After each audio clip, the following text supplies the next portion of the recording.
120 negara berebut hak siar FIFA Asian Cup edisi perdana di Indonesia. Nilainya fantastis, Indonesia auto cuan.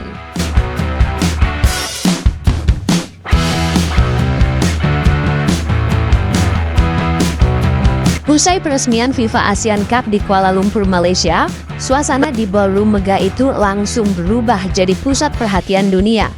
Lampu sorak menembak ke panggung, kamera dari puluhan negara siaran langsung, dan di tengah gemuruh tepuk tangan, Gianni Infantino resmi mengumumkan turnamen perdana FIFA Asian Cup akan digelar di Indonesia tahun depan. Kalimat itu disambut sorak meriah, bahkan beberapa jurnalis asing berdiri spontan. Dan sejak momen itu, nama Indonesia langsung jadi topik besar di dunia sepak bola internasional. Karena siapa sangka, event yang awalnya dikira cuma ajang antar negara Asia Tenggara, ternyata menarik perhatian lebih dari 120 negara di seluruh dunia buat rebutan hak siar globalnya. Mulai dari negara-negara Asia Timur, Eropa Barat, Amerika Latin, sampai Afrika, semua pengen dapet jatah siaran. Menurut laporan dari Reuters Sports Business, nilai penawaran gabungan hak siar FIFA Asian Cup 2026 ini udah menembus 2,4 miliar dolar AS atau sekitar 38 triliun rupiah.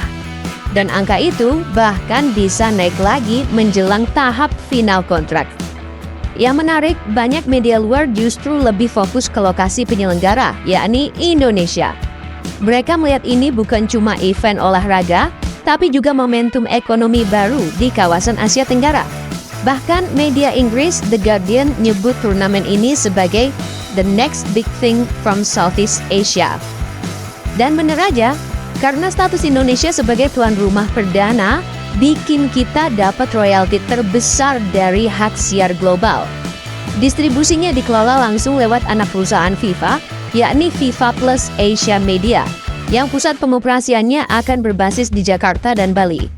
Sumber internal PSSI bahkan sempat ngasih bocoran, sebagian royalti ini bakal dialokasikan buat pembangunan Youth Training Center dan Sport Tech Hub di 5 provinsi utama, termasuk Jawa Barat, Jawa Timur, dan Kalimantan. Kalau benar dijalankan, ini bisa jadi legasi proyek terbesar dalam sejarah sepak bola Indonesia. Belum berhenti di situ. Beberapa stasiun TV nasional udah saling sikut buat rebut hak tayang domestik. Nama-nama kayak RCTI, MTech Group, dan Transmedia udah siap lempar tawaran yang nilainya katanya bisa ngalahin rekor siaran Piala Dunia 2022. Mereka nggak mau ketinggalan dari pasar streaming global yang juga lagi panas-panasnya. Platform kayak Netflix Sports, Disney Plus Hotstar, dan DAZN Jepang kabarnya udah ngajuin permohonan ke FIFA buat dapat lisensi tayangan highlight dan dokumenter Asian Cup. Bahkan rumor terbarunya, Netflix bakal bikin dokumenter berjudul The Rising of Asian Football, dan sebagian besar syutingnya akan dilakukan di Indonesia. FIFA sendiri sampai kasih pernyataan resmi. Asia Tenggara, terutama Indonesia, kini jadi titik pusat baru ekspansi pasar sepak bola global.